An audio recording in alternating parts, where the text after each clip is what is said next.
දවසක් යාළුවෝ හැමෝටම ඔන්න යාළුවනේ අපේ වීඩියෝ එකෙන් ගේන්නේ මහියංගනේ තියෙන මාවරගල ආරණ්‍ය සේනාසනය ගැන විස්තරයක්.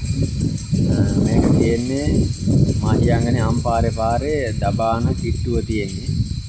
ඔයාලට එනවා නම් පාර අයිනෙම තියෙන්නේ. එන්න පුළුවන් පහසුවෙන්. මෙහි විශේෂත්වය කියන්නේ මෙහි මේ මලියදේව කියන මහරහතන් වහන්සේ හිටපු තැනක් කියලා තමයි මේ සඳහන් වෙන්නේ. ඒ රහතන් වහන්සේලා විශාල ප්‍රමාණයක් මේ වන භාවනා කරලා තියෙනවා. ගොඩක්ම වනගතව තමයි මේ භික්ෂුන් වහන්සේලා වැඩ ඉඳලා තියෙන්නේ. ගස්වැල් වනාන්තර ගල් ගුහා විශාල ප්‍රමාණයක් බලා ගන්න පුළුවන් ඔයාලට මෙහි ආවම. ඉතින් ගොඩක් ඓතිහාසික තැනක්, ගොඩක් සුන්දර තැනක්. ඔයාලා වීඩියෝ එක දිගටම එකතු වෙලා ඉන්න. මේකේ අපි හැමතැනම තියෙන ගල් ගුහා වල වීඩියෝ එකක් එවන්න. එහෙනම් ඔයාලා හැමෝටම සුබ දවසක්. මේ මාවනා ගල තමයි මේ රහතන් වහන්සේලා විශාල ප්‍රමාණයක් භාවනා කරලා තියෙන ස්ථානය. ඒක අපිට මේ සඳහන් කරලා තියෙනවා මේ මලියදේව මහරහතන් වහන්සේ ඇතුළු 69 රහත් වූ ස්ථානයකි කියනවා. ඔන්න මේ භාවනා ගලේ තමයි කට්ටිය ආමුදුරු රහතන් වහන්සේලා භාවනා කරලා තියෙන්නේ. ඉතින් ගොඩක් වනාන්තරගතව තියෙන තැනක් ඔයාලට බලා ගන්න පුළුවන් මේ ආවොත්. ගලෙන් නෙලපු පිළිමයකුත් තියෙනවා. හැබැයි මේ පිළිම වහන්සේ නම් මේ මෑත කාලේ හදපු එක. ඒ වගේම තමයි යාළුවනේ මේ දවස්වල ගොඩක් අවුරස් මේ මහියංගනේට නිසා ගස් නම් එහෙම මේ දොරේට ටිකක් කොළ හැල්ලා තියෙන්නේ. මේ කන්දක් තියෙනවා අවරගල කන්ද. ඔයාලට වීඩියෝ එක රැන්ඩ්ලා හිටියොත් පැහැදිලි දර්ශන නැතුව වීඩියෝ ටික දාන්න. එහෙනම් හැමෝටම ඉල්ලා සිටිනවා වීඩියෝත් එක්ක බලන්න කියලා, වීඩියෝ එකට එකතු වෙන්න කියලා. එහෙනම් මේ හරියේ ගල් ගුහාවක් වගේ තියෙනවා සාමාන්‍යයෙන්. වැස්සට නොතෙමී ඉන්න පුළුවන් ස්ථාන. ඉතින් මේ ගල් වලින්ම තියෙන්නේ මම හිතන්නේ මේ වගේ තැන්වල ආමුදුරු ඉන්න ඇති ඒ කාලේ. ඒ ඇතුළට උනත් ගිහිල්ලා ඉන්න පුළුවන්. ඒක ගල් වලින් තියෙන්නේ ඒ වගේ මේ ගොඩක් වටිනා තැනක් මෙතන. මේ කියන්නේ ආමුදුරු ගොඩක් ඉන්න ඇති. ඉතින් යාළුවනේ මම භාවනා ගලෙන් ටිකක් කැලේ ඇතුළට වෙන්න ආවා පොඩ්ඩක් ඇවිදින්න. ඉතින් ඔයාලට මේ වගේ තමයි වනාන්තරය දැක ගන්න පුළුවන් වෙන්නේ. ගල් ඔය කියන්නේ පාස්ස හොදාගෙන ගිහිල්ලා ගල් මේ තියෙනවා ඇත්තේ මම හිතන්නේ.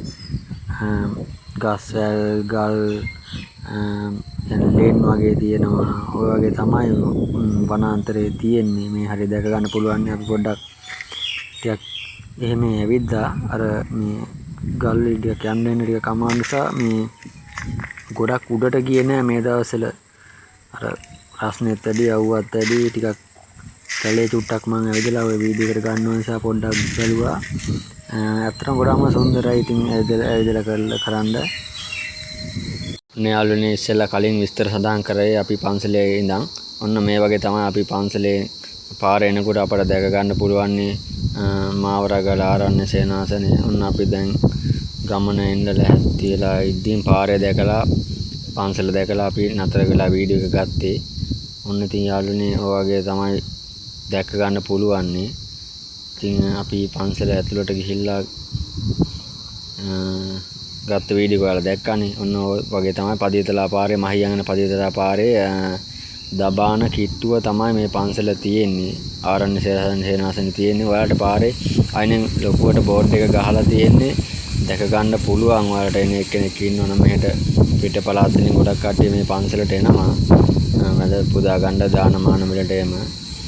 ඉතින් ගොඩක් ඓතිහාසික තැනක්. ගොඩක් හැමදාම කට්ටිය එහෙම එන්නේ නැහැ. පැතිමත් වෙන්නේ නැහැ. ගොඩක් වටින තැනක් මේක මහියංගනේ තියෙන. ගොඩක් ඓතිහාසික තැනක්. ගොඩක් රහතන් වහන්සේලා ඉඳලා තියෙනවා. ඒ වගේම ලොකු ඓතිහාසික වටිනාකමක් තියෙනවා මේක. ඉතින් පුළුවන් කට්ටිය පන්සලට එන්න බලන්න. මහියංගනේ කට්ටියට උනත් පහසුවෙන් එන්න පුළුවන්. යාළුවනේ මේ වගේ තමයි ආරණ්‍ය සේනාසනයේ පිවිසුම් දොරටුව පිවිසුම් ස්ථානය දැක ගන්න පුළුවන් මේ වලට. ඔන්න මෙතනින් තමයි පන්සලට ඇතුල් වෙන්නේ. ඉතින් අපි පන්සල ඇතුළට ගිහිල්ලා බලමු. ඉතින් අපිට කොහෙ ගියත් බහුව යාළුවෙක් අනිවාර්යයෙන්ම සෙට් වෙනවා. ඔන්න අදත් එක යාළුවෙක් සෙට් වුණා. අපි යන අතරේ අපි කෑමට බනිස් ගෙනාව. ඒව කන අතරේ තමයි මේ බහුව යාළුවත් අපි ආවට ආවේ. ඔන්න අපි පන්සල පාමුල ඉඳන් දවාල එනකොට කඩෙන් බනිස් එකක් ගත්තා. ඒවත් කාලා අපි ගමන පන්සලට යන්න දැහැත්ති උනේ. ඔන්න පන්සලේ යන පාරේ ලොකු විශාල ගල් බලා ගන්න පුළුවන්. ඒ වගේ තමයි මෙතන ඉතින් ඇත්තටම වනාන්තරයකට ගතවනේ තියෙන්නේ. වනගතව මේ ආරණ්‍ය සේනාසන තියෙන්නේ. තෙන් විහාර තියෙනවා. ඒක ඉතින් මේ ගොඩක්ම සුන්දරයි. මේ මොකද දන්නවද මේ කොන්ක්‍රීට් පන්සලක ඉන්නවට වඩා මේ වගේ වනාන්තරගතව ආරණ්‍යගතව ඉන්නකොට ඒක මේ හිත නිවා ගන්න ලේසියි. ඉතින් අපිට ගොඩක් දුර ගෙවාගෙන ආවත් මේ මෙතෙන් එනකොට හිත නිවෙනවා. ඒ වගේ පරිසරයක් තමයි දැක්කම තියෙන්නේ. ඉතින් ඔන්න වගේ පන්සල ඇතුළට යන්න ඕනි. ඉතින් මේ පරණ ඉස්සර හිටිය මේ ලොකු හාමුදුරුවෝ වහන්සේගේ පිළිරෝකුත් තියෙනවා බලා ගන්න. ඉතින් දැන් අපි ඔහම යන්නේ. අඹපු පිළිමකුත් තියෙනවා. බුදුන් වහන්සේ දුෂ්කර ක්‍රියා කරන පිළිමයක්. ඉතින් දැන් අපි ඔය යන්නේ මේ ධර්මශාලාවට. ඒ කියන්නේ විහාරෙට. ඒක අපි යනකොට නම් වහලා තිබ්බේ. පොය දවසකම આવොත් අපිට ඇතුළට ගිහිලා මාල් පූජා කරලා වන්දන නමස්කාර කරගන්න පුළුවන්. ඔය පඩිපෙළෙන් ගිහිලා ඔන්න තමයි අපි ගියේ. වෙස්සාන්තර ජාසකය හදපු පින්තූර වගේකුත් තියෙන ගම බලන්න ගියේ අපි ඒවන. මේ තමයි විහාර ගෙදර. පන්සලේ තියෙන විහාර ගෙදර. බෝමලුවත් ඔය ළඟම තියෙන්නේ. ඔය පාරේ තමයි මේ භාවනා කරටත් යන්නේ. ඉතින් අපි ඉතින් සමහර දවස්වල පොය දවස්වලට එහෙම මේ පන්සලේ එනවා. ගොඩක් මහියානි පන්සලට යනවා. මාවරගල පන්සලට යනවා. අර මෙහි විශේෂත්වය තියෙන්නේ මේ වනාන්තරගතව තියෙන නිසා ඒක හොඳයි. හිත නිවෙනවා. ආවත් ඉඳගෙන හිටියත් හිතට මාර සැහැල්ලුවක් දැනෙන්නේ. මේ දවස්වල කොච්චර රස්නේ වුණත් අවුව වුණත් මෙහෙට ආවම මාර සැහැල්ලුවක් දැනෙනවා. ඔන්න ඔය අපි යන්නේ භාවනා කරට. භාවනා කරට යන පාර තමයි මේ තියෙන්නේ.